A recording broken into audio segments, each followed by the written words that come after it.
design. And their artwork and everything, and just the way that the cartoon is, it just seems as if they were lazy. Just like pure lazy. That's all it is. They just wanted to get it done really quick so they can get paid and go and watch some anime or something like that, because I know that's probably what they all do, and everything. And they're just saying like, man, I wish I could do some artwork like that and not have to follow a standard stuff. A lot of them are probably like that, which is what I like about Cartoon Networks, because they try to avoid that standard as much as you can. I mean, look at the Amazing World of Gumball.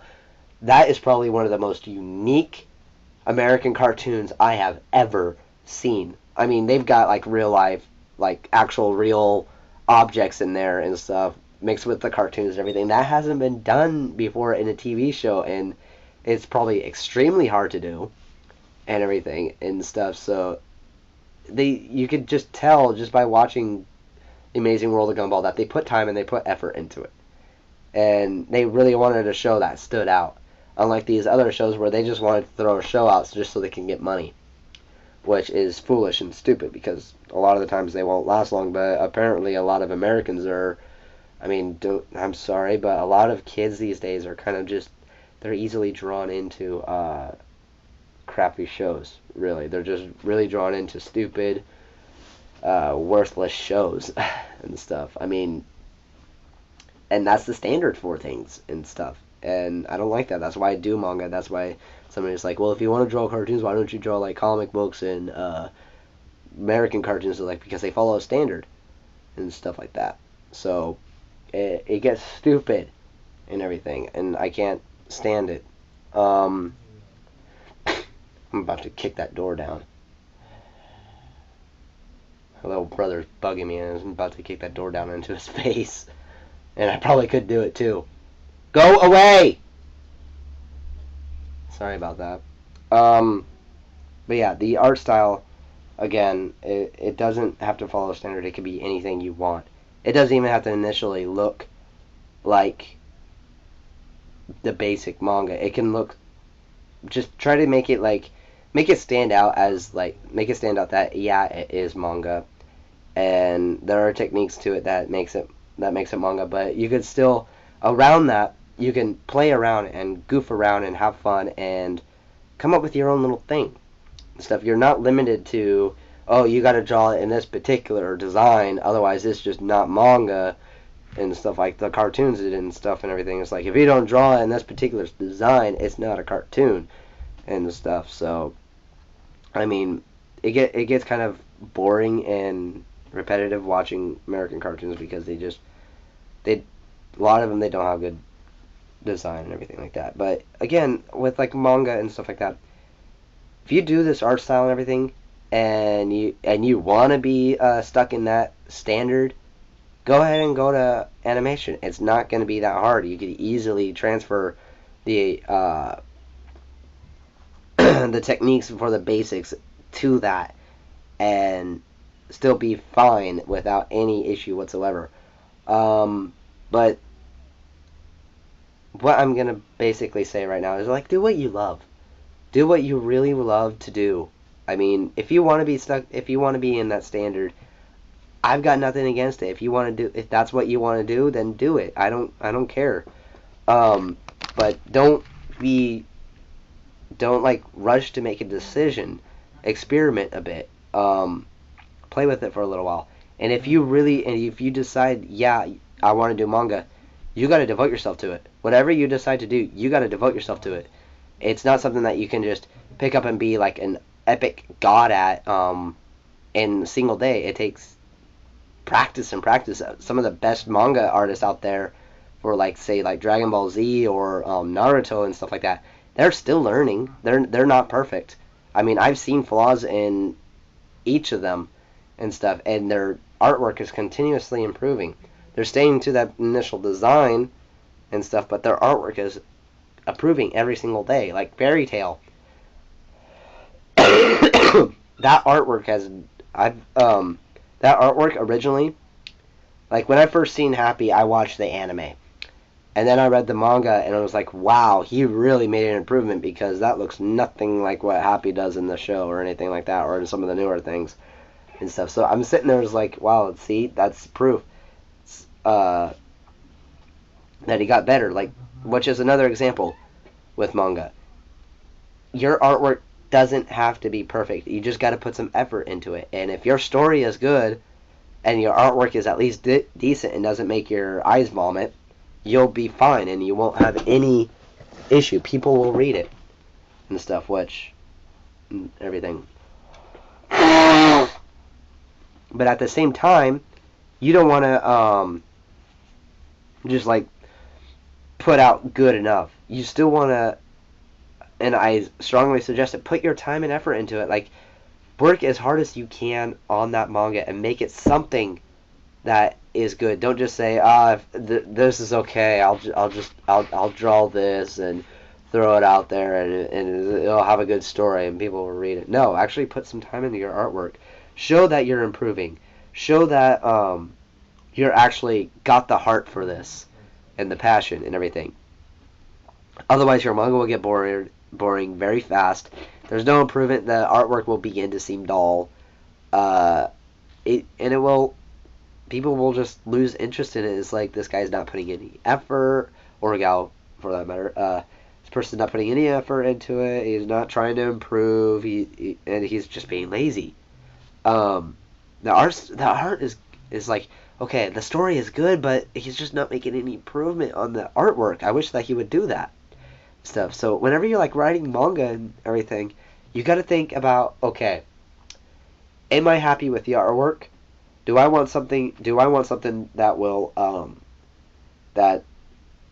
be good and stuff and be on that line of good, or do I want something that will continually get better until it is just something awesome and stuff, and will just remain awesome and just continue to get better and better and better, and will keep people drawn in? It's like, okay, the artwork's getting better, the story is just getting amazing and stuff like that.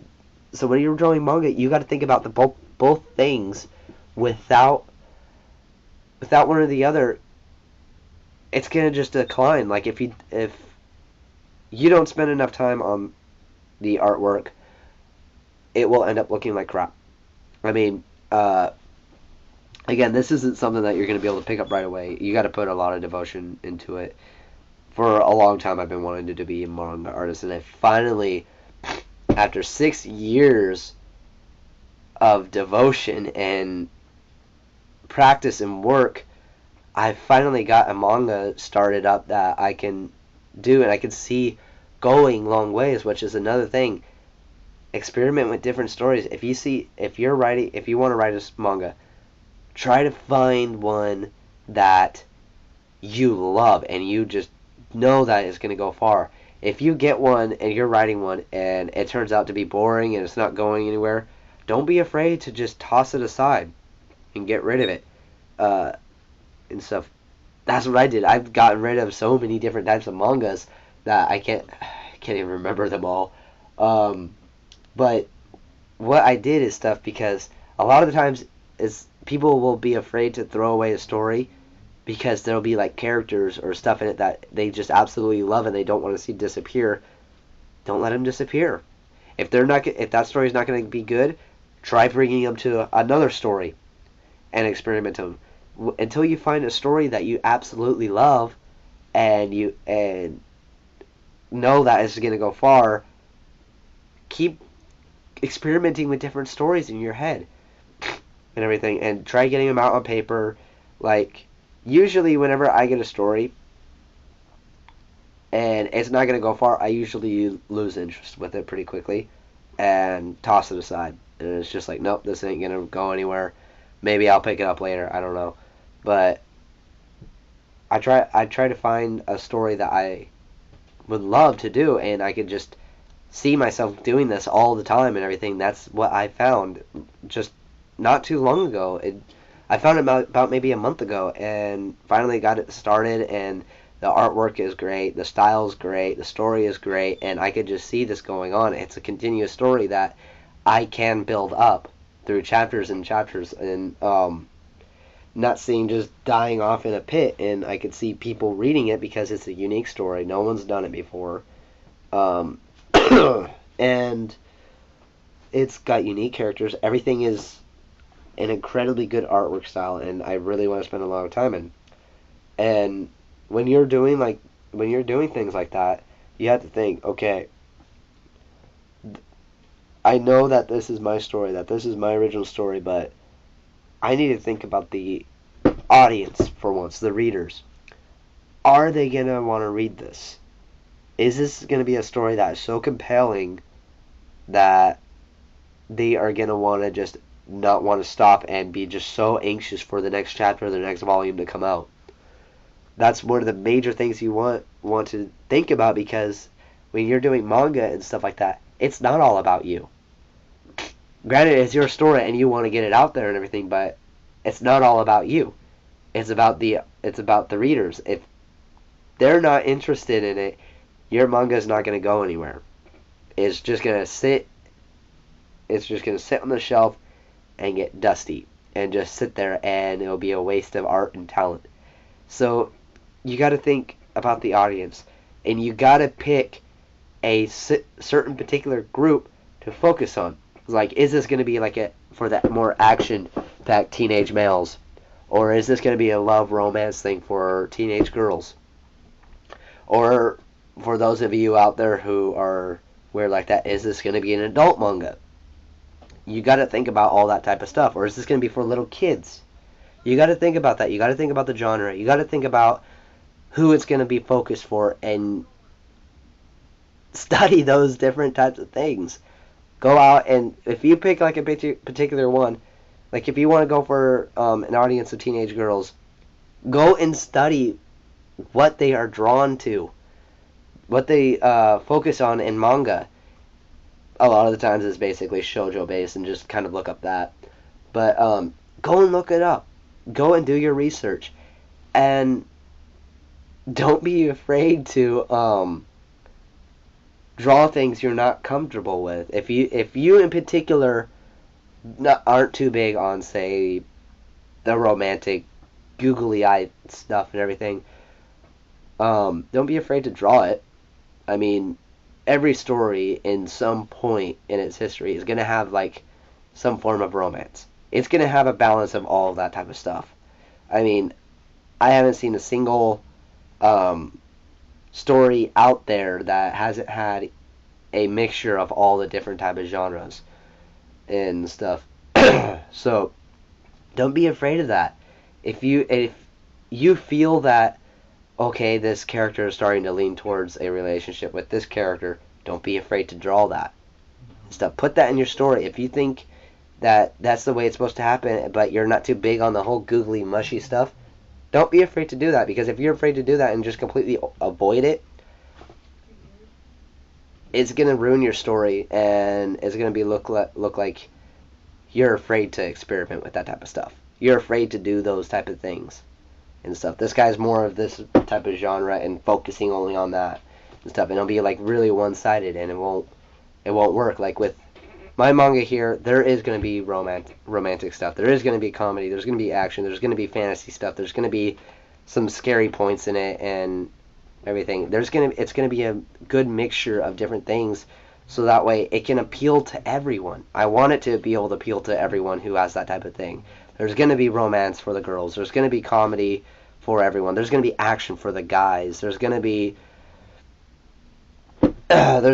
like more stuff for people who like to see the action and the scary stuff like that and everything. There's going to be just a mixture of all kinds of stuff. It's not going to go adult or anything like that. I'm not going to go that way. I'm just not that particular person. But it's going to have a mixture of different things that will appeal to a lot of people and stuff of all ages and stuff. Just because they're adults, again, if your audience is an adult, has a bunch of adults, that doesn't necessarily mean that they're just going to want to solely focus on adult manga. A lot of adults that I know will read stuff that is drawn for little kids and stuff. But again, pick a particular audience and study that and everything. And don't be afraid to have a particular thing just because it's focused on that. Like if it's focused for the guys, don't be afraid to have a little bit of romance in it, because a lot of the times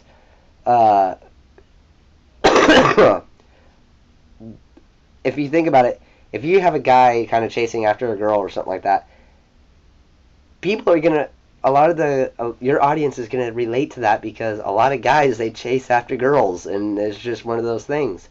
So if you have it and everything, if you okay, take a lot of those type of stories and everything where the guy he has the crush on the girl and he tries to get her but he fails miserably every time and stuff like that. If you have a story like that, it's going to be hilarious. If you have things like that in there, it's going to be hilarious. People are going to connect with that and everything. You just got to know what people are going to connect with, what people are going to like and everything, and roll with it. Don't be afraid to experiment a little bit. Like, I'm not afraid if I really, really wanted to, and if I had a story in my head and I think that shoujo and romance is the best way to present this, I'm going to do it because I still want to get my story out, and I just see that shoujo would be the best way to fit the story. So I do it, and I'm not afraid to do that. Granted, it's not an art style that I'm used to, but at least it will get me into something that unique. So if I'm like ever say a backup artist for a actual major manga writer and stuff, I will be familiar with those different types of art styles. Um, but yeah, so again, just have have your basic audience in mind, um, and don't be afraid to experiment because if you try to again, this is going on to like the whole one particular style, your basic standard, if you will. Don't stick with the standard. Always go and try a lot of different stuff. I've got a bunch of different styles that I do. This manga in particular is a single style because that's the style that fits it.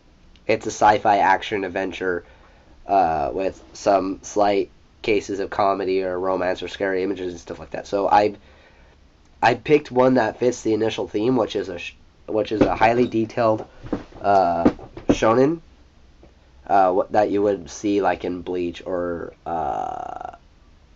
Death Note or something like that. The more detailed anime look. I mean, probably Bleach is a little bit of a bad example, but because it's more like a Naruto type look, and Naruto's not really that detailed. But like a Death Note type look to it, where it's got that finer detail. It's got more detail in the hair. It's got more detail in the face. More detail in the shading and everything. I implemented that, but with my own little style and everything and stuff to it. So it's still me, but it has that kind of detailed manga-ness to it, that particular type of style, but I still played with it and gave it my own unique look to it.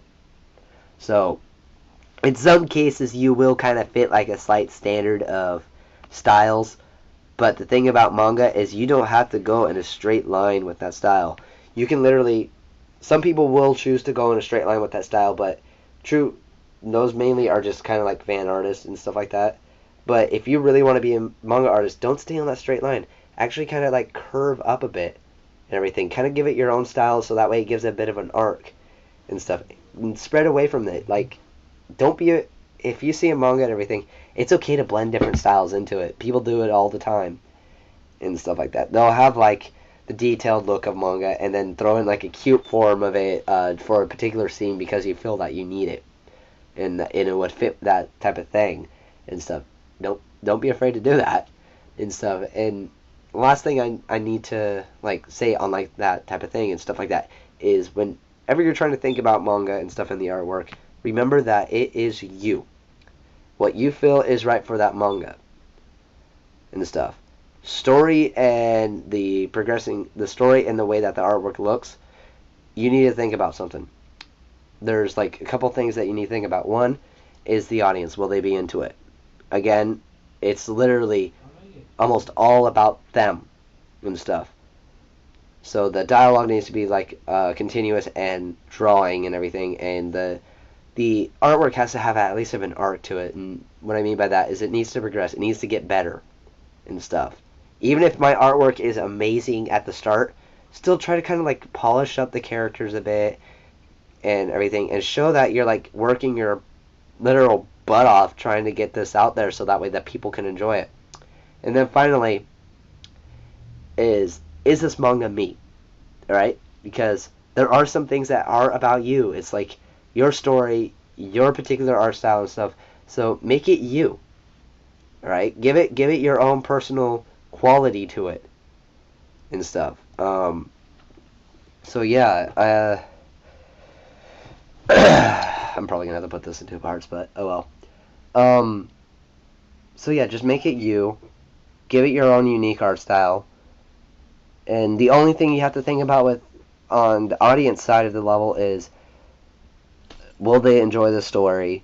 Will they enjoy the art style? And can I progress this art style and polish it and stuff? Do I want to devote myself to this type of thing to where I want to get this out there and I want to progress it and everything and get it to look good? Those are like the major, massive things that you need to think about. Like me, when I started this manga that I'm working on, I had initially did 2 pages originally, and I was looking at them after watching this one guy who I agree with a lot on a lot of things. I really do, but there are a couple things that I don't agree with that I'll get to.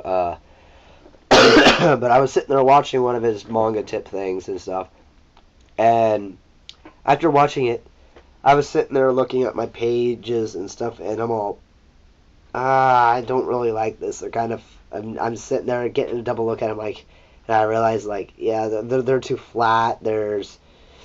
It seems very bland and stuff, so I stripped them and completely redid it, and it looks a lot better now. I gave it more depth and everything like that, which I will be showing you in a little while. But yeah, so just make it you and actually progress in your artwork. Like if you see a page, if you draw a page and stuff, and you're happy with that first, and then you see it later, it's like, no, not so much. Don't be afraid to throw it away. Redo the page and stuff. Redo it until it is so perfect that you're like, okay, yeah, people are gonna love this page and everything. That's what I did. I mean, you gotta know what you're doing and everything. You gotta be prepared to completely get rid of some of your work and start over. So yeah. And another thing, whenever you're drawing a manga, and this is more for like other things, one, of course, you got to come up with a story, and two, you got to plan it. You have to have a lot of planning, like character designs, weapon designs, environments, creatures. Especially if you're doing sci-fi and stuff like that, or fantasy, where there's gonna be unique creatures and everything and stuff. You gotta do those concept designs. You gotta do it, and you gotta do it in different like styles, so that way you can pick a particular one. Unless if you got one in particular in mind that you know is perfect. But if you don't, play with a bunch of different styles, and then draw your characters and stuff like that, and all kinds of different stuff. Just draw like a bunch of random characters, even if they don't make it into the manga itself. Because they might make it into a different type of manga or in it way, way later on. Sorry, I'm recovering from my allergies. But yeah, play with your characters. Come up with everything. Weapons, vehicles, creatures, environments, characters themselves, the logo. You've always got to work on the logo, because if you just go onto the computer, scan up a page, and type out your title like that and say there you go, that's not gonna work. No. So get a piece of paper and come up with your own logo design. If you notice, when you look at manga or anime and stuff like that, or just anything in general, they've got their own customly designed unique logo. Not just in particular their title, but the way that the title looks. It's got its own uniqueness and stuff to it. Like Legend of Zelda, for instance, it's got that awesome looking type font to it that's been nicknamed Triforce. It's got that cool like big Z with the other letters lower in depth and in size and stuff like that. And Inuyasha, it's got those cool bold letters with like the claw marks down it, and just each one's got its like uniqueness to it. Even if they use a particular type of font design that they've seen and stuff, and they want to kind of run it off of, they still kind of spice it up a bit and give it their own uniqueness. And some of them would completely like draw their own logo, and I'll show you what I mean. Like, okay, so basically, my manga is called Soul Corruption, and I completely designed the entire logo myself and everything. I had no like font in particular in mind and stuff, and I came up with my own logo and gave it a uniqueness that people are gonna look at this title and be like, "Ooh, that looks cool. Let's check this out a bit." Because though some people may say otherwise and stuff like that, and you may not think so, but your logo for the title and everything is just as important as the story itself. Because the first thing that people see when they go and grab a manga or a book or a DVD is the cover and the title. The first thing that they look for is the title. And if they see a title that is bland and everything, they're gonna look at it and be like, this not, I don't really know. So they're not even gonna really bother. They're just gonna put it back on the shelf and stuff because they're gonna automatically think that the story is bland and that the person didn't want to put too much effort into it. But if they see a logo that's somewhat like this, for instance, and unique, they're gonna look at it and be like, oh, they're gonna pick up the manga and be like, huh, that's an interesting looking title and stuff like that. Soul Corruption. Let's see what it's about. Oh, okay, cool. Let's start reading it. Oh yeah, the artwork is amazing. The story is amazing. Wow. Stuff like that. So literally, whenever you make something like a manga or a book or a CD or something, the artwork and on the cover and the title is the first thing they see. That is the first thing that they look for. If you don't have if your title is bland and stuff like that, like you just typed it in with Errol or something like that, and someone picks it up and looks at it and sees it and just like, no, not really, puts it back. But if you got a really cool title and stuff, it's like, oh, that's pretty cool. Let's see, Legend of Zelda. Oh, that's an interesting font. What's it about? Yeah, okay, let's try that. That sounds pretty good. Stuff. Ooh, this has got some good artwork. It's got a good story and everything. Yeah, that's what they look for. The first thing, because when you pick up a book or something, you're not just gonna look at it and be like, oh, let's write it. You're not just gonna pick it up instantly and start reading it. No, you're gonna look at things. First thing you're always gonna look at is the title. And some people are just like, I don't want to look at the title first. And it's like, yeah, you do. People look at the title first, and they see the title, and if their eyes like what they see on it with with just the name of the title and the way it looks, they're gonna automatically go to the back and be curious about it and start reading the back and everything. And if you got a good description on the back, they're gonna open it up, and if they like how the story sounds, they're gonna read it. They're gonna instantly read it. But if they open it up to a bunch of crap, like literally like stick figure drawing, for example, they're gonna look at it and be like, well, that was a waste of time. It's like so much for the way it looked on the outside and everything.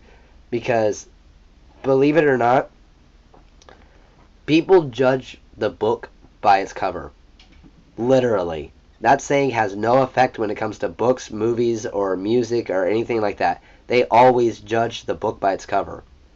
And so, even if your story is just amazing and good, and for the like manga and comics style, if it's just like amazing, the artwork's amazing, the story's incredibly good, but you got a crappy title logo and cover, no one's gonna read it. They're gonna look at it and judge it by its cover and throw it back and stuff. And you want to do that on the side and everything. The cover of the book is probably the most important thing in it. The story isn't even as important as the cover, because the cover is what draws people in, is what people first see. When somebody picks up a book, they don't see the pages first. They see the cover. Then they look for the logo. Because they see a cover, even if it's blank, they see that logo and stuff. That's what they're going to look for, and if they like how it looks, they're going to turn it around. Trust me, this is going to happen. I guarantee you that. And if you've got just just a regular typed logo, even if you got at least a decent artwork on the top, on the main cover, they're going to instantly look at the title and put it back. They're not even going to look at the artwork. They're just going to put it back. And I can guarantee you that because I have, and I can speak from experience too. I have found books where they just didn't put any effort into it, and whenever I get a book, I always look at the cover, the title, and stuff. And if the title doesn't look good, or it's just kind of like it's not so much if it's a bad title. I mean, some of them, it could be named Fairy Princess. If it's got a unique look to the logo, I'm gonna be interested, even without necessarily reading it. I'm just gonna look at the logo and be like, oh, cool, that's an interesting thing, and just read it.